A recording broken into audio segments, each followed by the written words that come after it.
Total nefes mera was scared.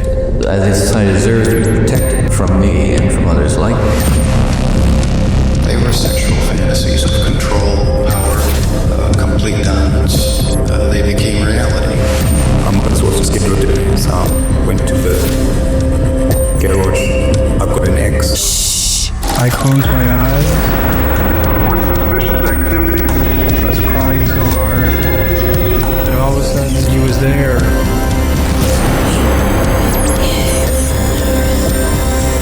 It was the only thing that gave me any satisfaction. I am a human being and I killed human beings.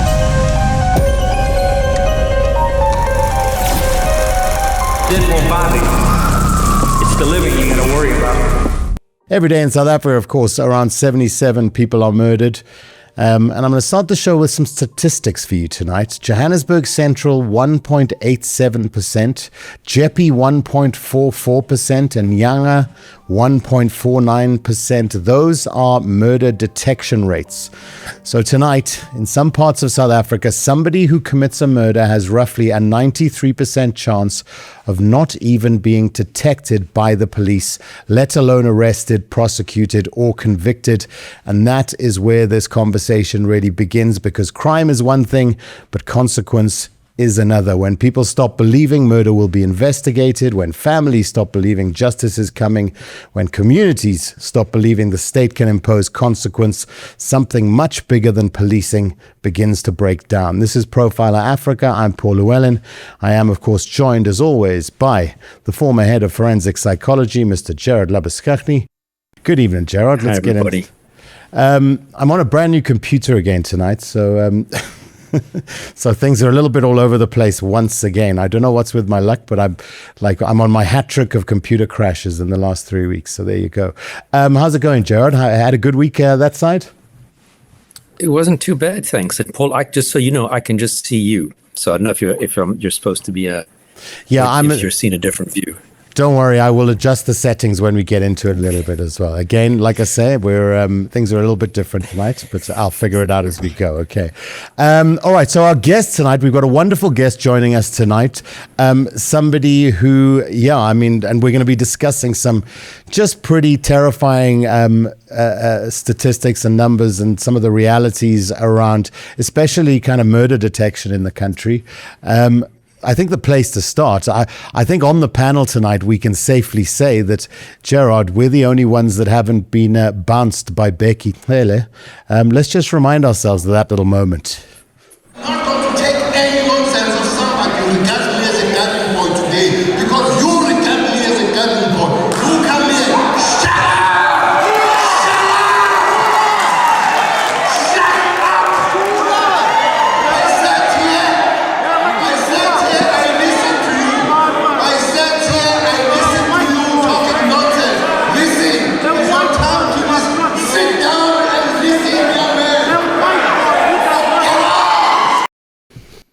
Yep, I mean, it's that moment that certainly shot tonight's guest into the national zeitgeist, if you like. We are tonight joined by Chairperson of Parliament's Portfolio Committee on Police, Mr. Ian Cameron. Ian, welcome to the show. So glad that you could take the time to join us. When you look back at that moment now, Ian, what are your reflections thinking back on that today? Yeah, so obviously it was quite an experience. It wasn't planned at all. In fact, I still blame my wife to this day because she kept on telling me to go. And I said to her, I've got no interest. But nevertheless, I think it really gave an opportunity to show ordinary South Africans that you don't have to sit back and watch certain political elite, dictate what your future should or shouldn't be. And what I loved about that moment is that ordinary South Africans weren't interested in any form of race baiting. The whole garden boy argument was it's just old and irrelevant. And it was fantastic to take hands with that specific community at that stage in Gugulethu. We were involved with a lot of, really horrific murder cases and overseeing them and following them up.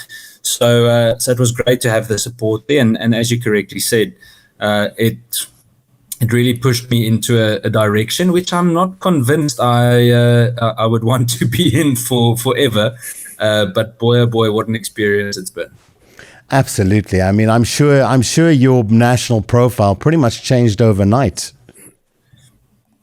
Yeah. So if I can take you back to that specific day, it was quite something because they were planning to arrest me, and then there were a lot of journalists, and there was specific journalists from News 24, Marvin Charles. And when I looked around while they were about to cuff me, I looked around and I saw Marvin. I started screaming like there's no tomorrow. In fact, I've never heard myself scream that way. And I thought now is the time to make noise. I did not want to sleep in the cells that evening. And long story short, it just flooded from there in terms of complaints from within the police. Interestingly enough, you would have thought that it would have increased complaints from the public. And yes, there were more people reaching out, but the large majority of contact that I received from people regarding issues that needed resolving came from inside the South African Police Service. And I think that kind of pushed me as well to get more involved in the way that I am now, because, I think, and we'll talk about it later too, but people really have a perception that everyone's bad, and that's certainly not the case. There's a hell of a lot of good people, and it's such a privilege to be able to help them in this way and hopefully push for something better. Absolutely. I'd just like to welcome all of our viewers to the show tonight. All of our regulars, lovely to have you along. We will, of course, be monitoring the chat as we go. If you'd like to drop your questions and comments for Ian as we make our way through this evening's conversation, then please feel free to do so. I'll keep an eye on those and bring them into the conversation as well. Don't forget to hit subscribe if you haven't already. Hit the like button if you enjoyed tonight's show, and of course, you're welcome to become a member or share a super chat if you'd like to as well. Gérard, where we normally typically start, I'm going to hand over to you for us to, before we get into the meat, let's start at the starter. Gérard, I'm going to hand over to you. Yeah, thanks, Ian. I mean, obviously your name is one that's been, if people are paying attention to crime and politics, yours is a name that people would have been familiar with. But like we saw, the Bekele clip probably pushed you into the more generally into people's living rooms. But what's your background? How did you end up in this, I almost say, unenviable position that you are in on the portfolio committee? What's your history? Great description, Gérard. So it actually started with rural safety stuff. I worked in the solidarity movement previously, and always had a huge interest in the police. Never went to the police. I don't know, life just didn't really take me in that direction, but I ended up actually doing my degree part-time in police science. And with a lot of focus on farm attacks at that stage and research around it and everything, ended up, finishing with that in about 2019, 2020. That was about a decade of work regarding that specifically. And after that, went and got involved with the small NGO Action Society, where we launched, and I led this model that we launched for case oversight of serious violent offences against women and children, but specifically things like child murder. And we used the Cape Flats as the pilot, just because, and it's tragic to say out loud, but just because there's such a variety. So we could really use the opportunity to pinpoint exactly where help is so urgently needed. And did that for about almost 3 years. I think we covered more or less 180 or 190 dockets throughout the process, from when the incident happened to, in some cases, trial and conviction, if it was able to happen in such a short space of time. And during that time, the Bekele incident occurred. And not too long, I had a discussion with Helen Ziller. We have always had a pretty good relationship, and we just had a chat, and she said, "But don't you want to get more involved on a bit more of a policy level?" and really make a different type of impact. And I must be honest, my first answer was that I'm not a politician. I still struggle to describe myself as one. And I think it's because of lots of misperceptions, and I guess it's similar to the police. People create this impression or have this impression that everyone's bad.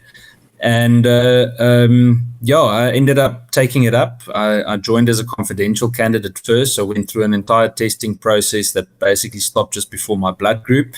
And after about a year of so-called processing, I ended up, it ended up being public, and became a member of parliament. And soon after that, I was elected as the police portfolio committee chair, which in itself has brought us a whole range of new challenges, because, as you know, the police finds itself in quite a different environment than what it did 2 or 3 years ago.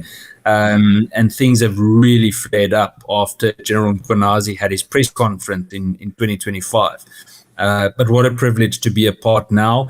I must also say it's really encouraging that we're actually seeing some results. We're seeing people being arrested. I had a discussion with the acting police minister earlier this evening at Parliament, and I must say we are actually for once seeing arrests and results that we haven't seen in decades.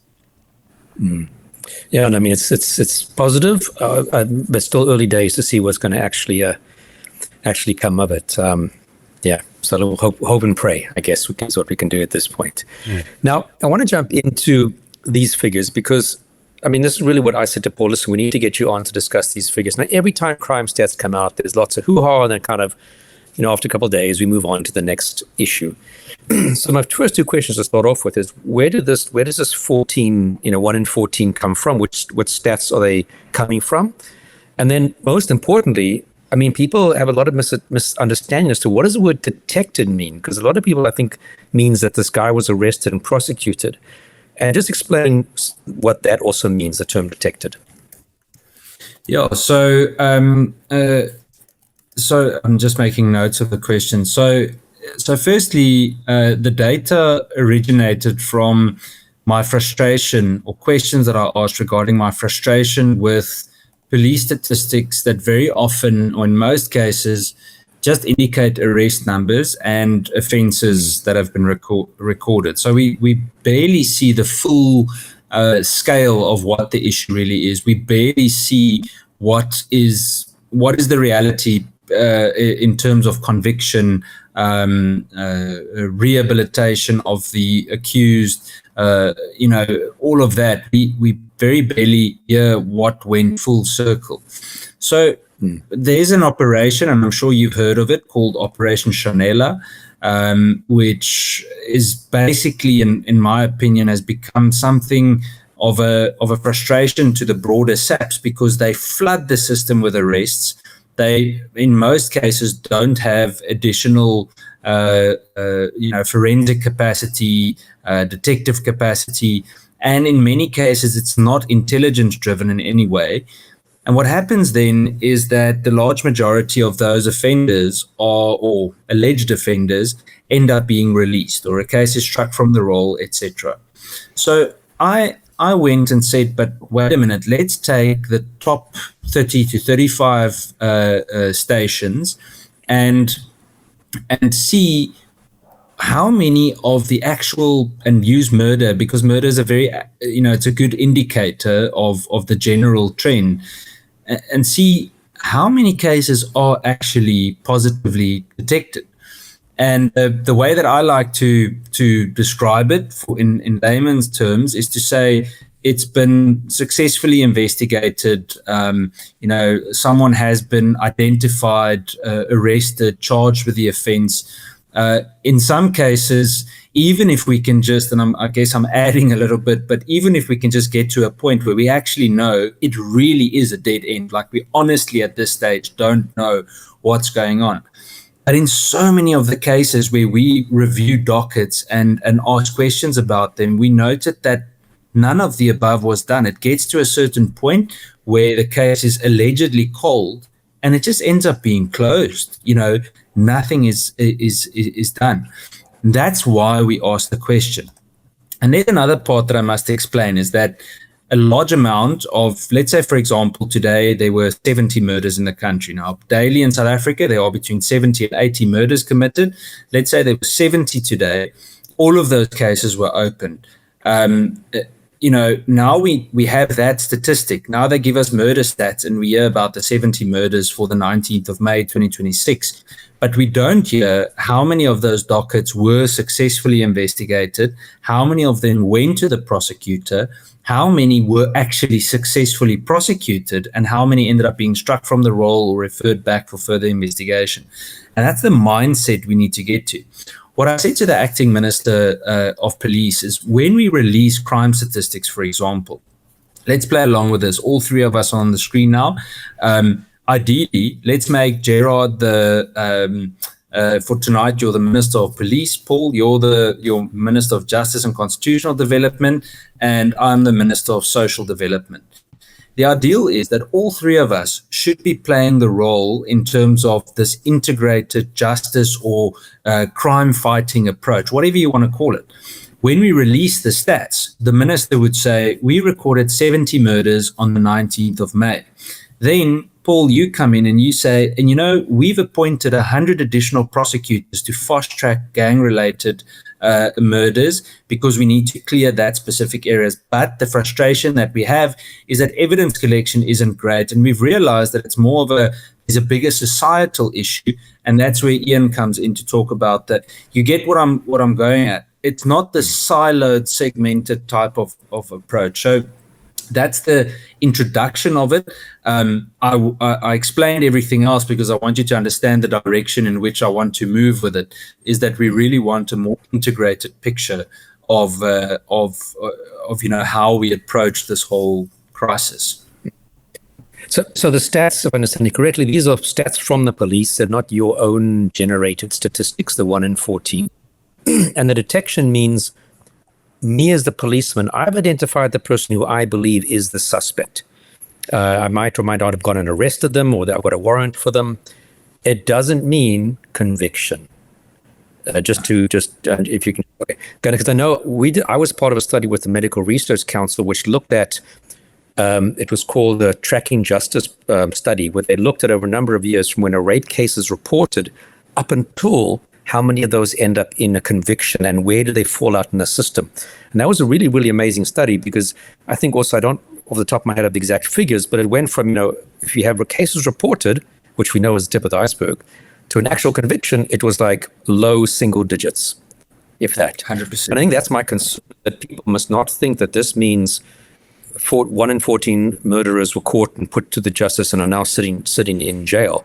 The number of who are going to end up being convicted is going to be far less than the 1 in 14 if we just look at the rape tracking justice fallout rate as well.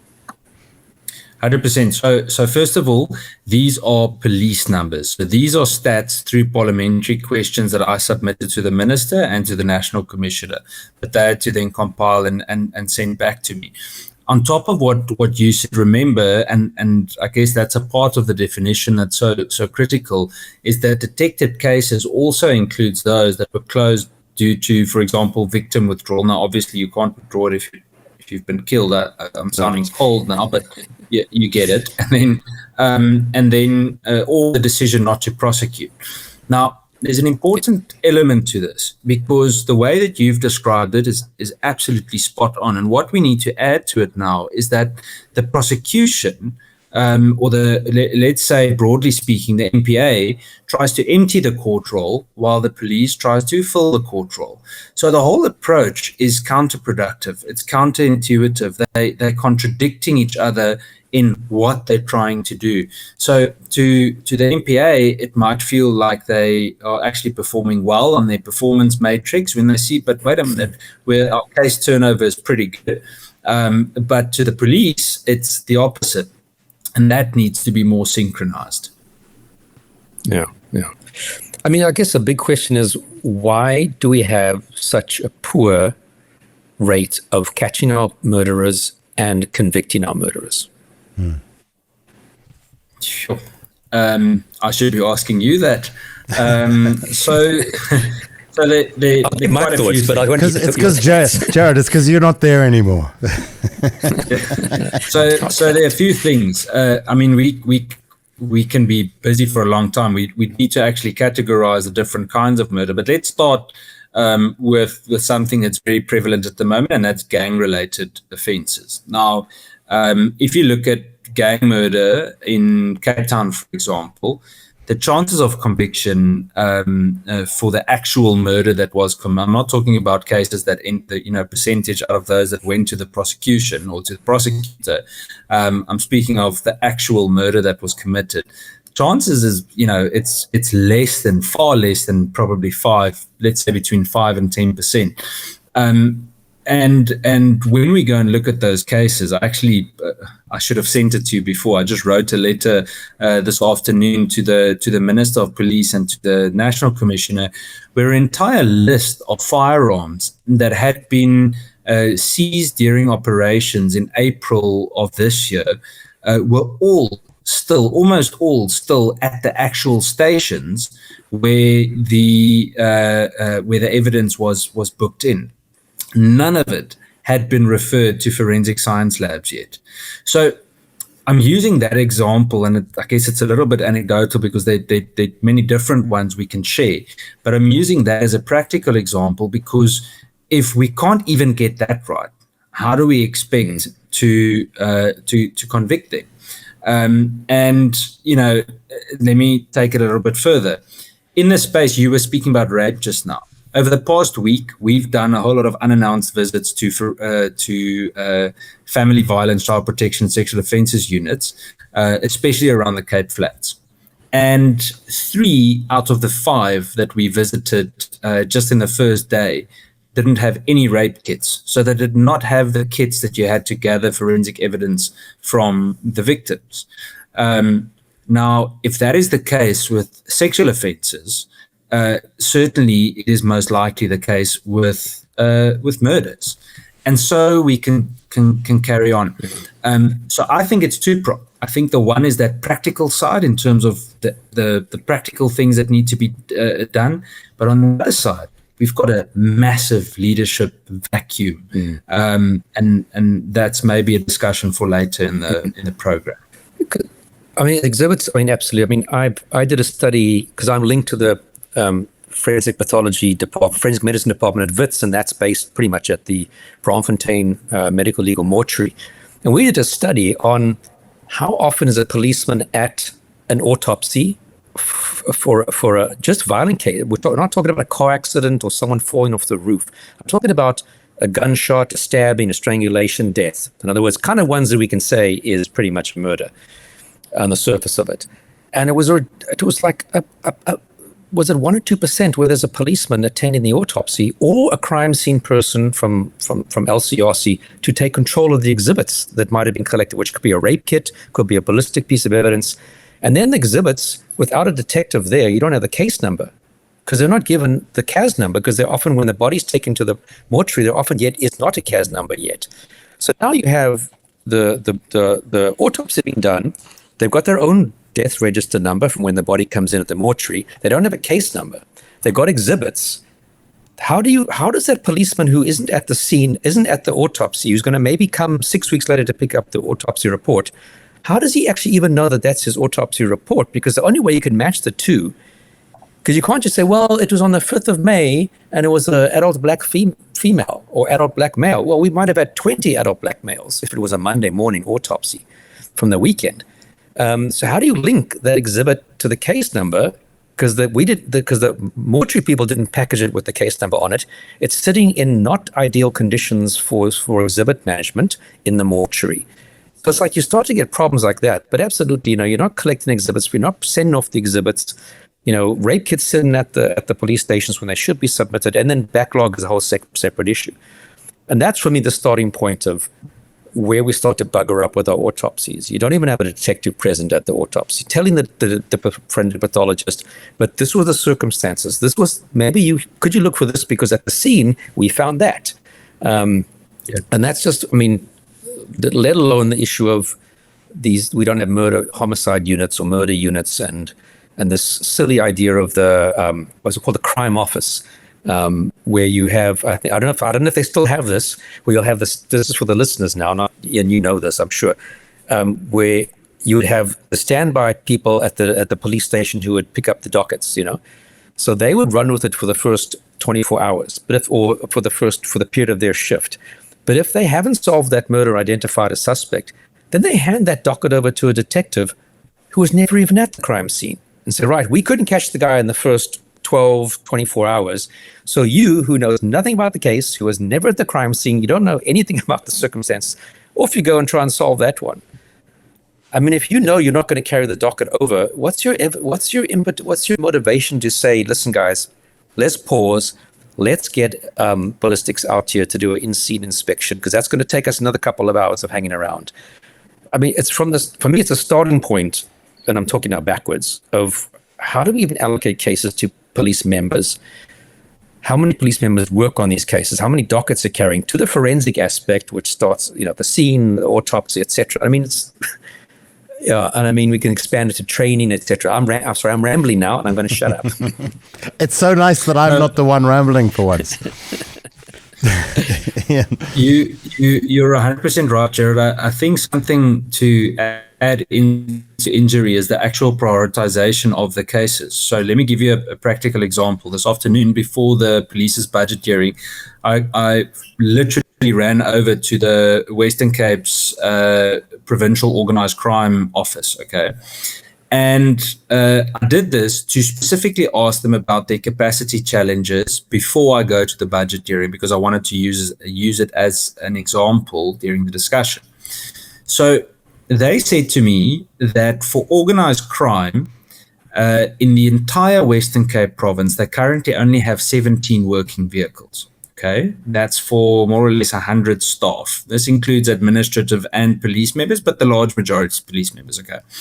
For narcotics, for the entire province, they are running with 3 vehicles for the entire province that are operational. Okay. And that's 30% of their total vehicles. So they've got 10 vehicles in total, only 3 of them work. Now, you imagine, and I'm using narcotics as an example, but let's say there's a high-profile murder of some kind. It is somehow gang or organized crime related, and you say this is a priority, but you want to send a unit that's meant to be a high-priority unit to go and investigate this, but they don't have those basic things in place. And the so-called crime office example you mentioned is exactly how it still works. So that's why cases tend to then go cold. Mm. Okay. I think what's scary for me is that I've never understood. We would have at the average police station, and I'm thinking it's probably still like this, 1 or 2 or 3 detectives who are dealing with unnatural deaths. Now, again, just for the listeners, unnatural death is a suicide. Someone who died while undergoing a medical procedure, someone who fell off the roof by accident, someone who drowned while swimming, and then, of course, your murders, vehicle accidents, etc. Those are all unnatural deaths that have to be investigated by the police. But you'd have like 2 or 3 people at a police station, very often maybe with 1 car between the 3 of them, each having 30 to 40 dockets, having to investigate these cases. And we set them up for failure. And we speak about the old days, the murder and robbery units, but the murder and robbery units didn't carry all murder cases. They carried certain of the murder cases. The sort of normalish ones were left with the local police station. And I think until we get to a point where we have proper homicide units, we have a team of detectives working on a case, which of course is logistics and manpower, of course, that have vehicles, because you don't solve your cases inside your office.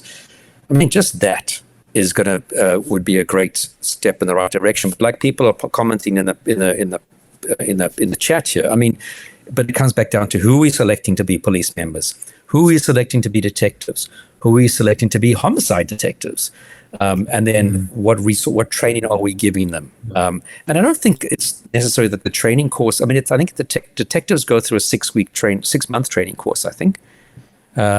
Which covers all types of investigations. That's not 6 months of studying how to investigate murders. So I don't think it's about duration. It's about having good quality training that makes sense and having the right people and then the resources that they can go out and actually do their jobs. Yeah, so I agree with you, but there's there's a psychological element to it as well. So, I mean, in terms of the work that you've done, you have a specific kind of individual that can do a specific kind of job. For example, if you want me to be a doctor, people are probably going to die because I won't be a very good doctor. It's just not my scene at all. If we go to the policing environment, you might have someone that is fantastic at training with firearms, and they are brilliant at that. You've got someone else that's a fantastic murder detective, but they're not so good when it comes to working visible policing shifts or public order policing. And so the list goes on.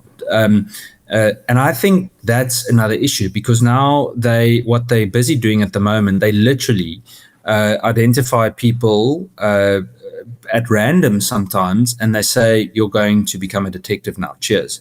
And they send them to become detectives. And there's little or no incentive to be a detective in South Africa.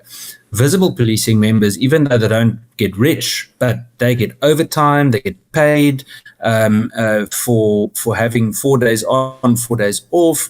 And it's certainly still not an easy job. I'm not saying that at all. And I'm not breaking them down in any way. But the detectives honestly get a really raw deal. And then we have to ask why so many of them end up leaving. Yep. Yeah.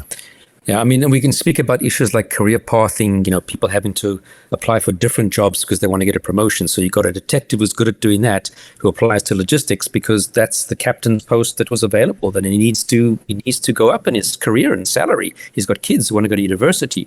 So I think, it's got even to do with how we remunerate our cops. And I think if they long ago took away that your remuneration is linked to your post, that it can only go up to this level in a sergeant. If you love, I've always said, if you love driving around in your police van and you're good at that kind of work and you love doing it, that's typically going to be up to a sergeant level, maybe a warrant officer level. And that's not a big salary. I mean, why not, if you love doing that work and you want to do that kind of work the rest of your life, let the person do it. But your salary could then incrementally go up beyond what has traditionally been a warrant officer's salary. So you can be a constable, effectively earning what it would have been in the old days, a captain or a colonel's salary. If you're doing that job well for the past 20, 30 years, that would have solved lots of problems, let alone, people moving out of jobs and leaving the police entirely, and affirmative action concerns about people not getting promoted. I think that would have been one of the biggest changes in the police, to actually keeping people in jobs that they're good at, that they know the salary is going to go up and they can be happy. And I don't care if I'm a constable and you're a captain, I'm actually earning more than you. That's fine with me, because I don't necessarily want to manage a bunch of people, and I might not be good at managing a bunch of people. And that's exactly what you said. It's got to do with aptitude. I might have the IQ to be able to be an accountant, but oh my God, I would be the worst accountant because my brain doesn't think in numbers. I would be bored to tears. Exactly. I'd be shit at it. It's as simple as that, And I might be a great detective, but I'm not a good manager of other detectives. Simple as that, Good doers aren't necessarily good managers. Guys, I'm going to jump in here. I'd like us to go to some of the viewer questions and comments in a moment. But, the one thing I wanted to say is we're going to talk more about some of the kind of scary statistics that came out in this report. And, we're already talking a lot about, and it's very easy to start realizing that at every level there's challenges and problems. Now, Ian, you've gone from being quite a vocal outsider to now somebody on the inside who I'm sure has a more profound understanding of how things work and where the challenges are. How easy or difficult are you finding it to navigate the universe that you find yourself in now and to be effective there? Sure. We might need group counseling afterwards. So no, it's been firstly, let me start on the good side. It's been incredible how open the police have been. So I'm telling you that 99% of the time, if I walk into a police station, the members all welcome it and they beg for help. So I must put that very abundantly clear. It's been overwhelming in terms of the support from the police. The part where I feel really guilty is I can't help all of them. I just simply can't. And the amount of complaints I get regarding labor issues really become overwhelming, and I'm not allowed, I'm not mandated to get involved. I still try and help, I advise where I can, but I'm not able to.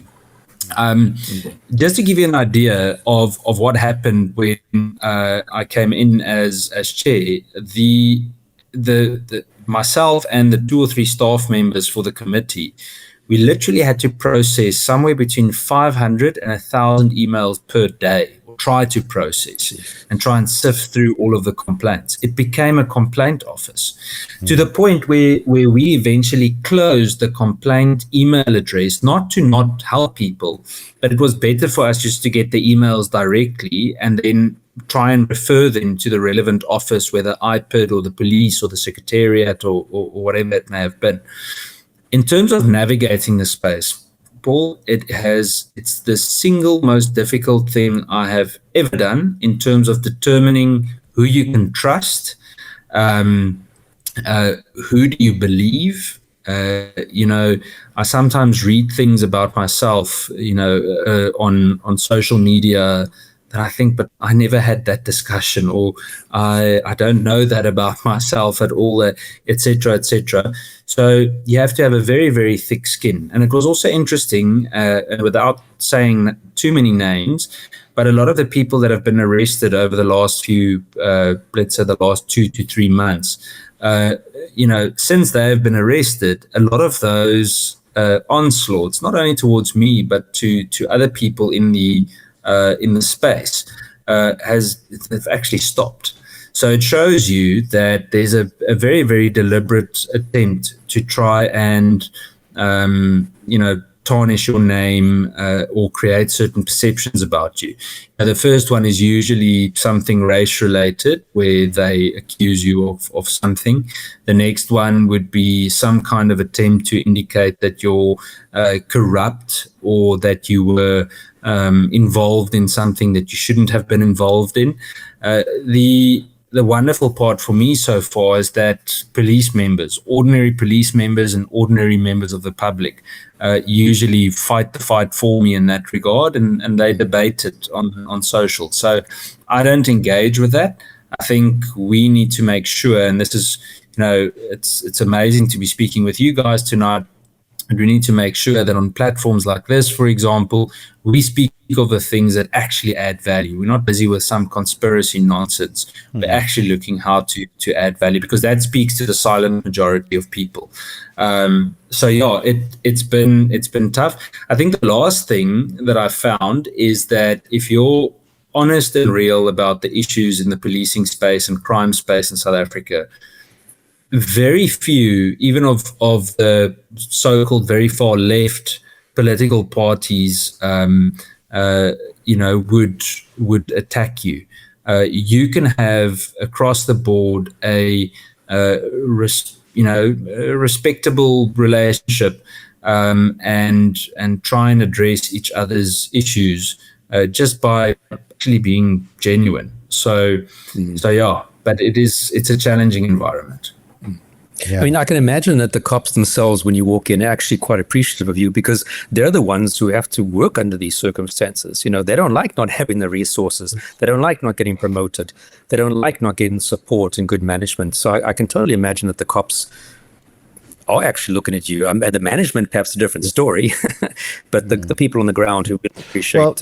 Well, this is the question that I would ask out of that is, are we saying that incompetence, corruption, these are more at the leadership level, and really at the police station level, you're dealing with overload and just a frustration with the tools that the police have to be able to be effective. Yeah, so let's start with the first part about the leadership level. The police leadership was deliberately hollowed out over the years. It was a political decision to hollow them out so that certain corrupt individuals wouldn't be caught out. It started with the names like Jackie Salebi, and you can go through the list over the years of national commissioners, especially those that weren't career members. And I've got no doubt that it was a deliberate decision that was made.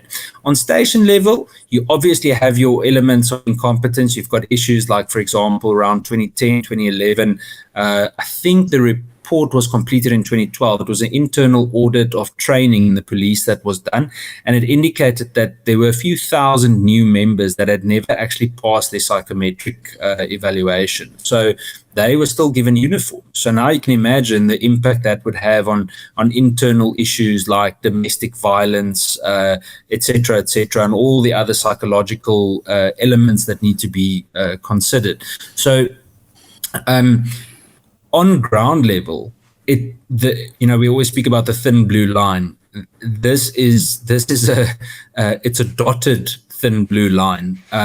They are few and far in between, and they are literally on the brink of collapse. And many of them, I think, they understand the importance of the work they do. Let me give you an example. You look at the Philippi East Police Station in the Cape Flats. Okay, I went there on Thursday. And I've got a bit of a special place in my heart for them, because last year when myself and two of my colleagues were attacked in Philippi, their police van was the first van that was on scene. And I've never been so happy to see a dilapidated and broken police van in my life. But nevertheless, we visited them on Thursday, and while we were visiting, I asked them for their vehicle register. Out of their 26 vehicles allocated for visible policing, only 3 vehicles work. Okay. Jeez. They are meant to serve a community of 250,000 people with 3 vehicles that are operational. That was on Thursday.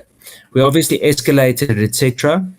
And this is what I want to share about the good spirit of many of these cops. On Friday night, I get a message from some of the members saying, you won't believe it, there was an instruction that the police garage had to fix 5 vehicles before the end of business on Friday, and they were just delivered to the station. So on Friday night, they had a total of 8 vehicles that could go out and work on the streets.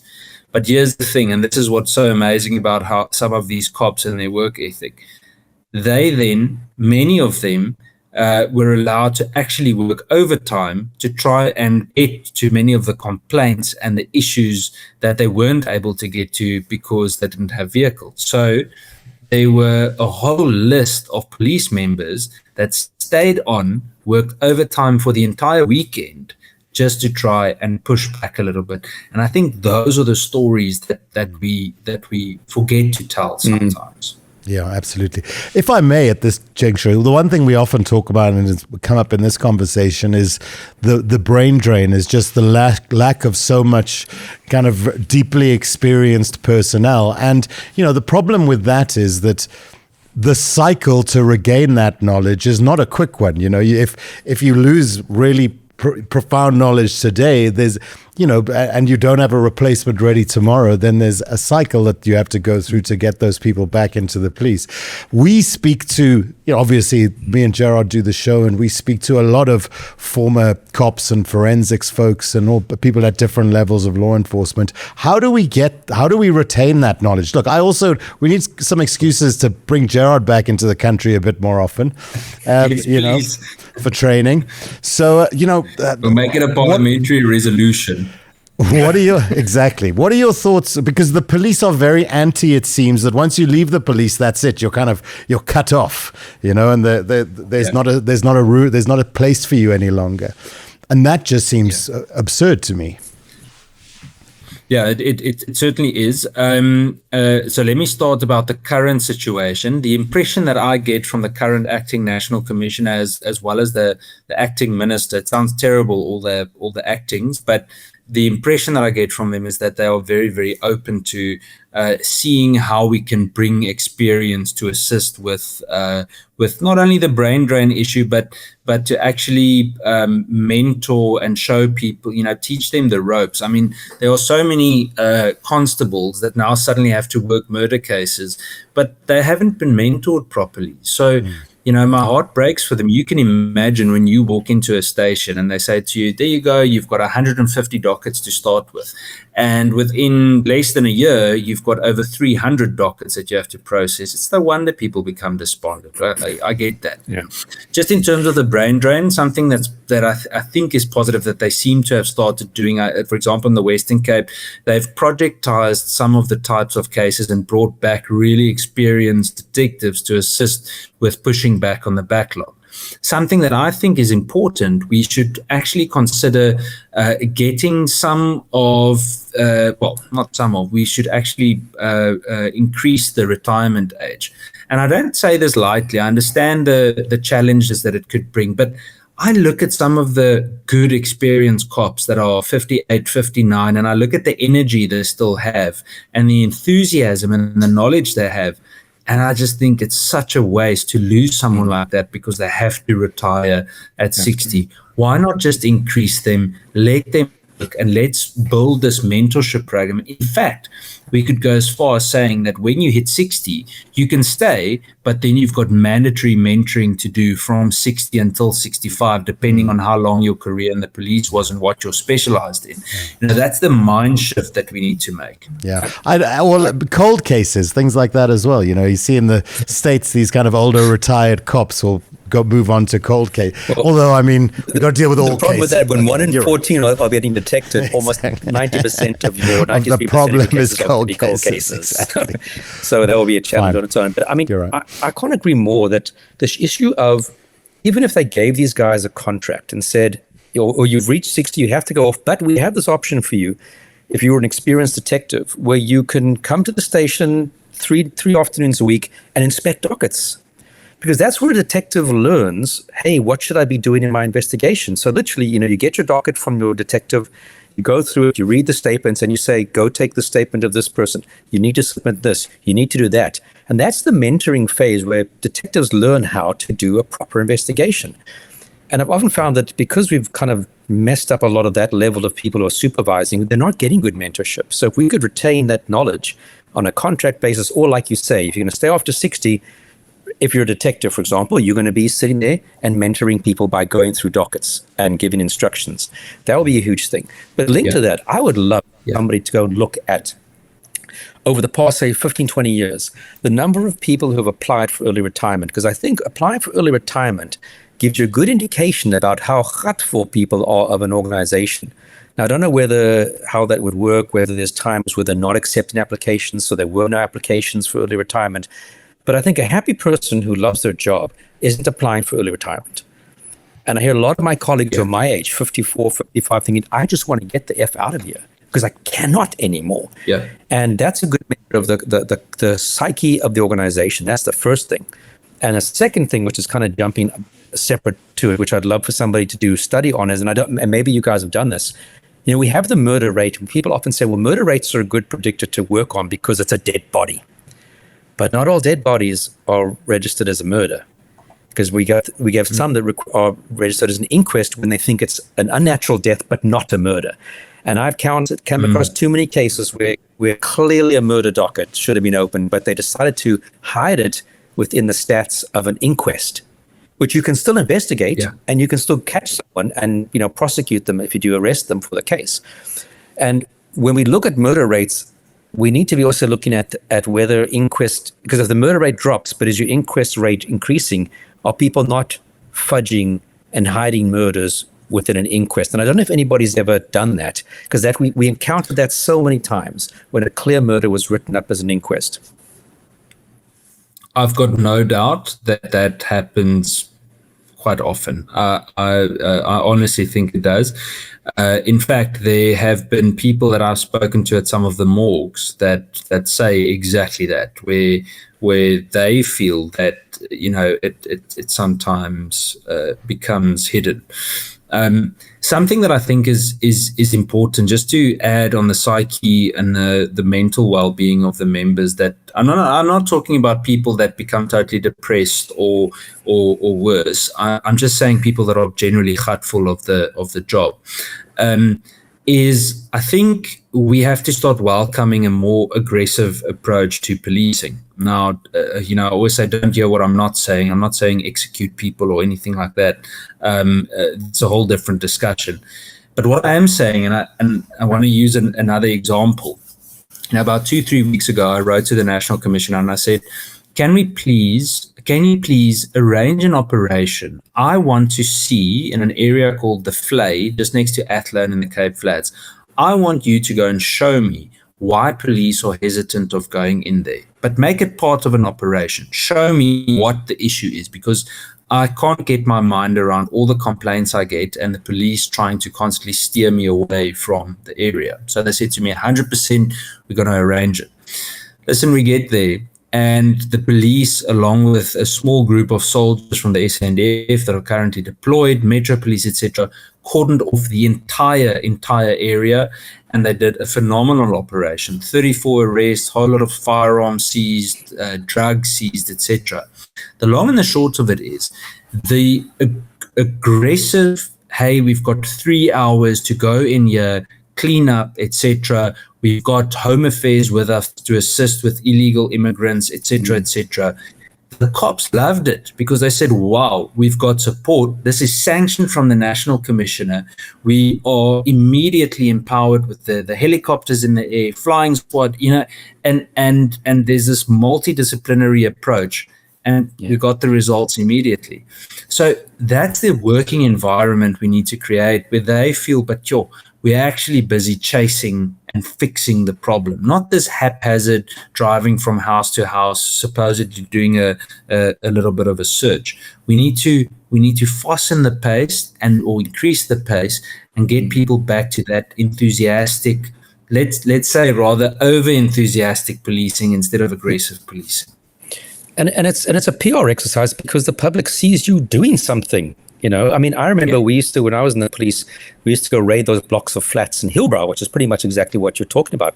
Cordon it off, go up level to level, and with Home Affairs and checking if people are they have warrants for arrest. I don't know if those ever really happen with any regularity. So I do agree with you, not violent policing, but active policing, not just, reactive. Anyway, I can talk for hours about that. Paul.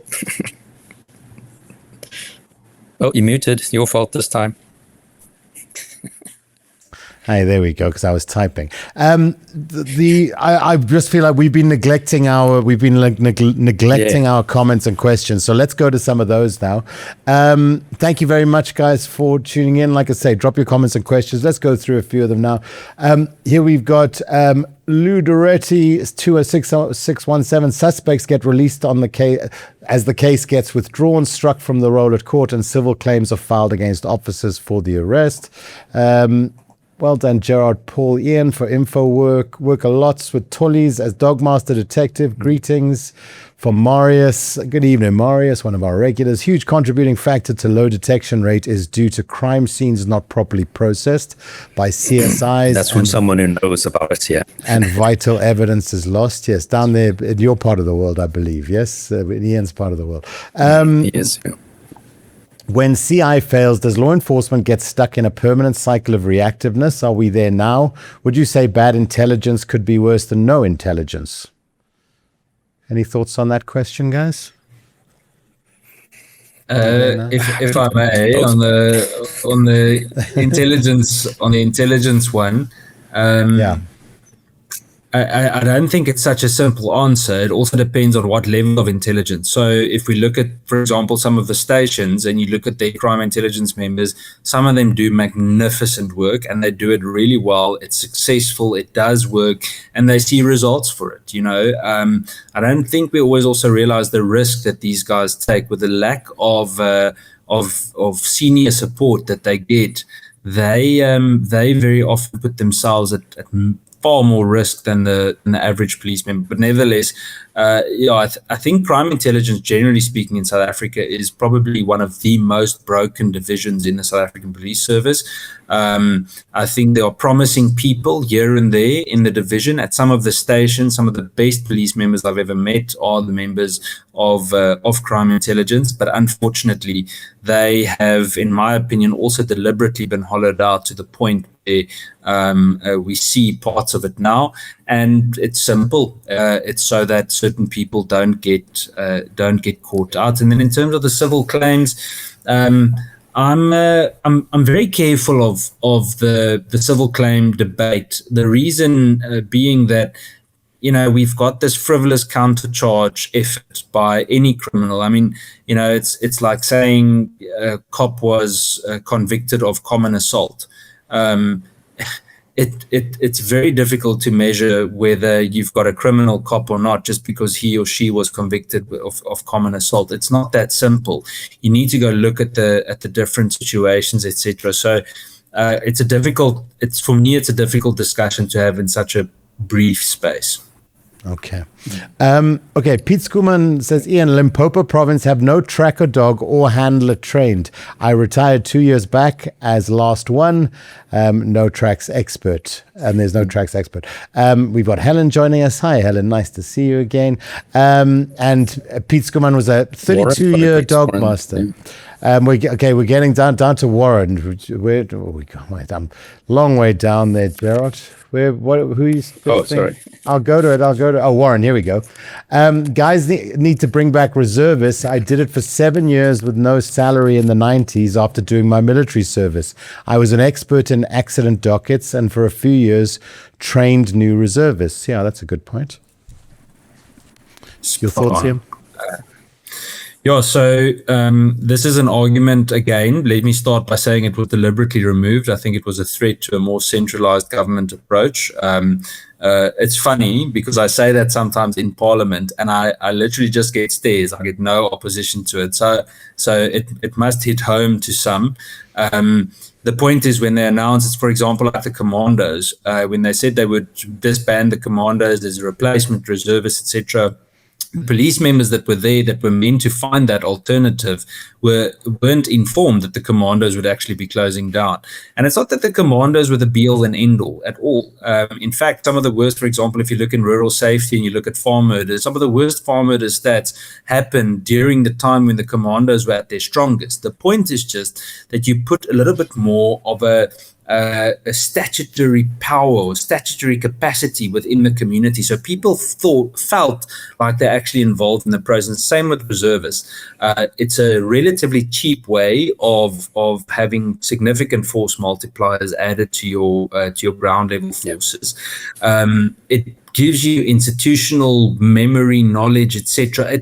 It virtually can double your capacity on the ground, even when they're off duty to what you necessarily had before. Remember, around 2010, 2011, South Africa had more or less, I think, 70,000 reservists. We've now got less than 3,500 that are active. It's 16 years later.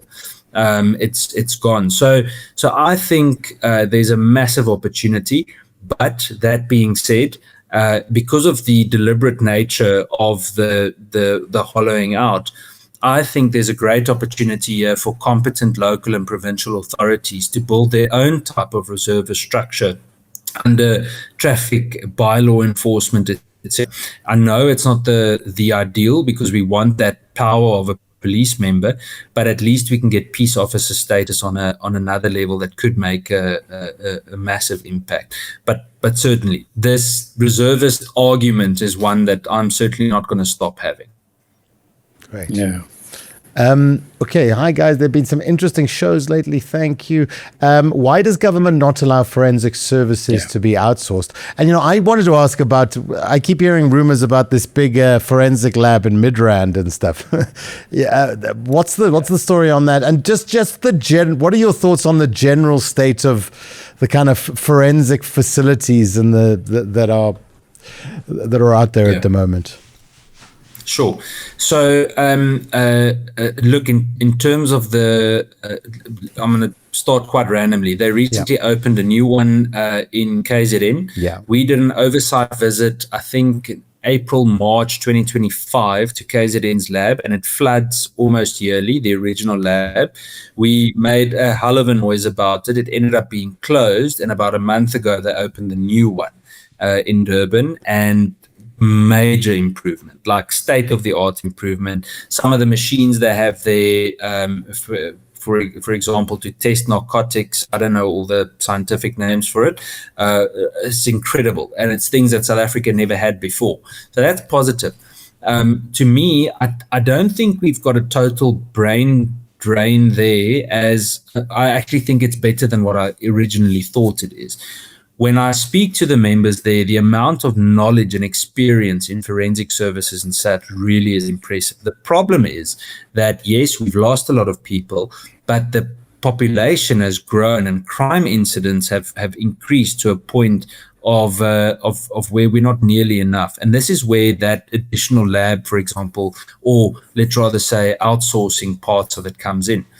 My idea that I've shared, and I'm really grateful that the acting minister seemed positive about it, was that why don't we have more partnerships with universities to start with? For example, with DNA testing. The UCT lab is phenomenal. I mean, I went to the morgue there the other day, and it's not necessarily, unlike Gérard might feel, it's not necessarily the place that I like to attend before going for lunch.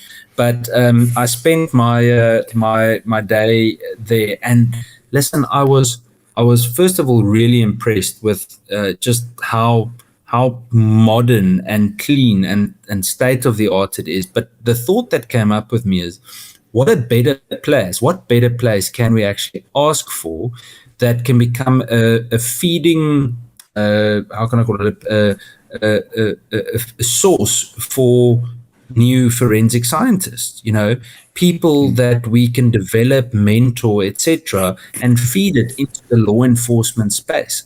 I think it's a phenomenal opportunity. Yeah, and I think you find that there's a great interest in going into these kinds of fields amongst young people. I mean, we often have students, joining us in the chat and engaging with our content, who are studying to try to get into. I guess if the environment is considered, as the environment gets more effective, it becomes even more welcoming to people. I mean, I'm a big supporter. If we can outsource forensic, even if it's just DNA testing or whatever forensic services, to a private companies, doesn't have to be only to private companies, but in part, some we do SAPS internally and some we can outsource. If they can do it faster and cheaper because they know that they're going to lose their contract if they don't do it under certain times, absolutely. I mean, overseas in America, local police stations, because of the American structure where it's independent, like 17,000 independent little police stations, they can't all have their own little forensic laboratories. Cost-wise, they can never do it. So most law enforcement, like, Seattle Police Department would contract with a private company to do their DNA testing. That's not an uncommon concept. I think it's just our history in South Africa where we were a police state, where we wanted to do everything internally. And there's no reason why we have to do it like that. The Mortuaries used to be part of the police. They're now part of the health department. So absolutely, if we can get private companies to say, we have the capacity, we have the chain of evidence protocols in place, it's your data, we will do it at this cost per DNA test at this speed, we should be doing that. Instead of us having to hire more employees, build more laboratories ourselves, because that's going to take forever. Absolutely outsourcing as much as reasonably possible forensic services, I would be so I'd be absolute supporter of that personally. Spot on.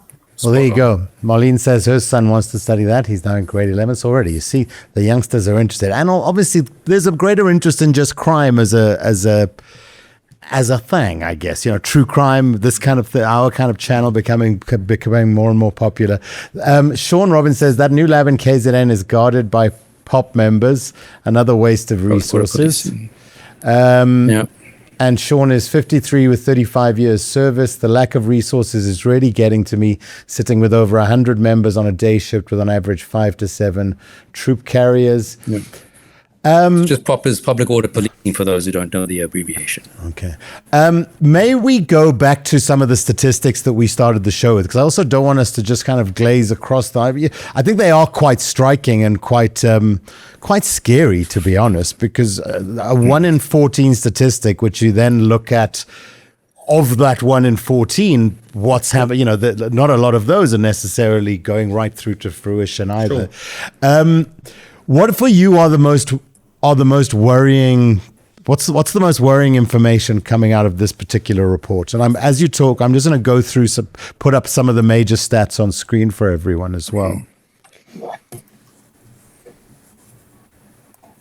Are you asking Ian, me or yes, Gérard? yes. So no, Ian, yes, you. No, Ian, you. What for you? What stats keep you up at night from this particular report? So from this particular one, look, to put it very, very bluntly, it's quite simple that only 1 out of 10 murders are actually solved. And that's a really hectic rounding up of the numbers. But that means, to put it into practical terms, if you live in a town or anywhere for that matter, and 10 people are killed right now, 1 of the 10 will actually, let's say their families will actually see any kind of potential justice. Note the word potential. Now, if you go to some of these areas, I'll give you a practical example. A few weeks ago, I was with a gang and drug task team in a specific area that is hugely problematic with gang shootings. And it was part of an oversight exercise that we did regarding gangs specifically. And while they were searching a specific gang leader's house, he was constantly on his cell phone sending messages. And while we're standing there, suddenly we just hear, like, I'm talking 40, 50 shots go off within probably 100 meters from us. And first it was, smaller caliber, and then suddenly we just heard full automatic gunfire. And it was interesting because all of us flinched a little bit. We were looking around kind of, where's this coming from? But this guy didn't look up once. It was so clear that he was the one arranging for the shooting to go on in the hope that police would withdraw from the scene. So now you go into a community like that faced that type of blatant violence, wrongdoing, those types of perpetrators, then the numbers are significantly lower. And as Gérard said earlier, remember that this number, the 1 out of 14, doesn't mean we then have someone behind bars. It just means it was supposedly successfully detected. So it could be that, we couldn't find a suspect, we followed up all leads and we've closed it. It could include that type of case as well. We've talked a little bit about that there are forces at play around you that I'm sure you're becoming more and more aware of and developing more of a radar for. How concerned are you that don't want effective people necessarily to be in the system and to be trying to and to be affecting plans to solve problems?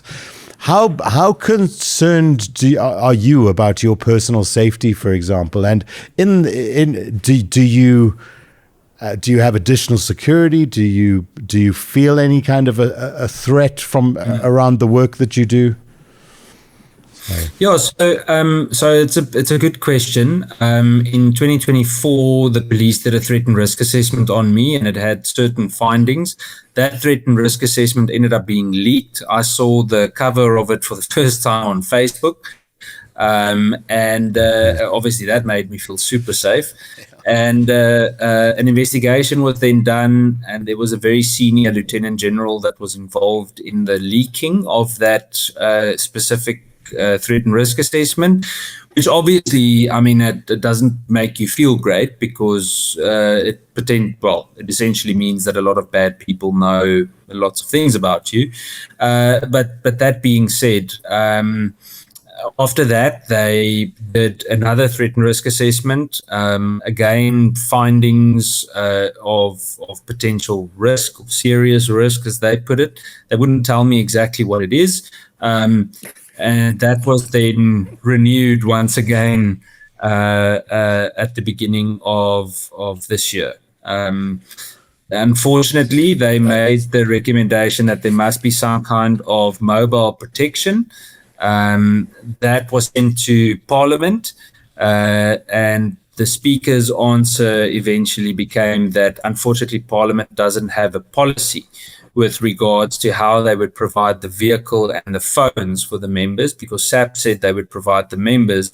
Parliament just had to provide the vehicles and the cell phones and the overtime.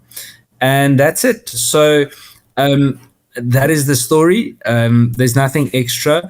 But I must tell you, Paul, I don't have sleepless nights about it. My wife and I made a very deliberate, intentional decision that we're going to give this everything we can and work as hard as possible. It's a family decision, and they must do what they must do. The one thing that's an absolute blessing in disguise, or maybe not so much in disguise for me, is just the amount of good cops out there that assist and look out for me regardless. So if we drive in funny places or so, many of them offer and say, hey, we're on shift. If you're in this area, just let us know. We'll keep an eye out, etc. So that's how we work, and I'm grateful for that, and we're going to get the job done. Well, I hope when necessary that you get your share of these very elaborate blue light brigades that we often see racing around Johannesburg, which I understand takes a very, probably a disproportionate amount of the police budget. You were telling us that you just come from a debate around the budget today. What news have you got for us about your day today? And what's news in your world this Tuesday? In that regard. Yeah, so yes, we had the police budget vote earlier this evening. We started with the police IPID and the Civilian Secretariat of Police. And I want to start with IPID. Guys, IPID is suddenly making strides that I've never seen them make before. I don't know exactly why the sudden increase in effort and success, but we're actually seeing movement. We'd wait weeks, if not months, for a response on something. We're seeing urgency, we're seeing enthusiasm. There's a bit of an increase in their budget at last. They've started a forensic investigation section as well, which is really positive. And these are things that we've been asking for ages. It just was non-existent. And again, I believe it was deliberate that it was pushed that way. So in that sense, I think there are positive things to come if we see the right leadership in place. And then in terms of the police, slight increase in budget. We're talking 127 billion rand. The police is an immense, and it's just a massive structure. I don't think people realize what a difficult machine the South African Police Service is. It is huge. And I think that's very often underestimated. We've got the new acting national commissioner. It's still early days. She's not a career police member, but she's been in the policing environment for very long. And, for now, what we see, she was the only one that flagged the so-called Pat Matlala Medicare 24 contract. At least openly, there's no indication of involvement in any faction. So I think we've got an opportunity. The improvement that we've seen since her involvement in the National Commissioner's office, since she's the acting National Commissioner, has been immense. And as I said, it's early days, but the responses we're seeing are just incredible. Give you a practical example again. I like the practical examples. Is on the 17th of March, I wrote to the National Commissioner regarding my frustration in the Western Cape about police members that own taxis. And for logical reasons, apart from it being against their own regulations, you can imagine the conflicts that this could create. And it's now 2 months later, no response. But this morning, I get a message that on this Friday past, they started suspending members that have taxis in the Western Cape. Now, a suspension alone is not enough, but we're actually seeing movement on things that for years we were just simply ignored with. So I like to give that bit of feedback regarding the budget. My response to the budget is that the South African Police Service has no shortage of money. The excuse that we don't have resources is an outdated excuse. It's not about the amount of money, it's about the management of the money that has been given to them. Remember that between 2024 and 25, irregular expenditure and SAPS increased by 160%. Okay. So, if you go look at the findings from the Auditor General regarding fruitless and wasteful and irregular expenditure, it's just absolutely astounding. So if we don't fix that, there's no way that I'm going to motivate more money for them. Sure, we'll do our next episode on that one. I think we might. One thing that comes up on the show. I have to do a series on that one. Yeah. Okay. Well, great. Well, there's less and less murders being solved. So if we run out of murders that have been solved to talk about on the show, we need someone else to talk about. So perfect. The other thing that comes up is we might need a few less generals. By the way, apparently there's a lot of generals in the police right now. But we talk about your responsibility, your colleagues' leadership's responsibility, the responsibility of the police officers and experts, etc. What do you consider our responsibility as citizens be? What is our responsibility as citizens to help turn this tide as well, and to help kind of create this momentum that the likes of yourself are trying to create? So first of all, this show is part of that responsibility. The fact that you guys are doing this the way you are, and when you contacted me, to be honest, I've heard of it, but I haven't given enough attention to it, and I went and watched a little bit, and I didn't stop watching. So the fact that you guys speak what you speak, and the amount of people that sent me the preview of YouTube for this show tonight that said, "Hey, we always watch this, we see you on." Was just awesome. So it tells me that you've actually got an influential, not that now it makes it sound like the people I speak with are just influential. That's not but it actually shows that people really are interested, and I think you've got an opportunity to share that message. I think what's good from what I've watched of you guys speaking is that you don't get into political conspiracies and things. It's factual. It speaks to success, failures, etc. But it's based on facts and evidence, research, etc. And that's good because it doesn't become an emotional, rant that it goes off on. And I think that would do damage to it. In terms of the ordinary South African out there, I think this part of the public discourse is critical. The more we speak, the more we expose, the more difficult it is to stop the momentum. And the momentum we've seen in the past 6 months is because of that public discourse that's huge. And yes, it's got negativities to it as well. But generally speaking, I always say that, apart from the fact that something's got to give, it can be very difficult to turn around from this, especially for the South African Police Service. The space that we're in at the moment is a space of transition. And I think, the way that you guys approach the show is the way that we should look for a constructive, constant discussion, feedback, debate. Let me use an example, about the threat regarding the Firearm Control Amendment Bill that they want to, disarm people. Absolutely absurd if you read that bill. It makes no sense whatsoever. And I think that's where you guys, for example, and your viewers and listeners have an opportunity to push that discussion, regardless whether they agree or not, but be involved in that public discourse. Yeah, well, first of all, thank you for the kind words, and I hope everyone listening takes some of that on board as well. And please, please do feel free if you want to suggest things that you think are important to be spoken about at a particular time. Let us know. I mean, we're very much trying to be a part of that conversation that is, like we say, turning the tide. Because also the thing is, doing this can be it's a little bit dark, and it can get quite depressing. It can be quite hard to kind of see the path out of when you start to realize that how many levels things are struggling. But anyway, Ian, we could take. I think we have a whole bunch of conversations in our future. So we'd love to kind of invite you to be a fairly regular guest on the show. We'd love to call you up when there's important things happening in your world. Consider this to be a platform that's open to you.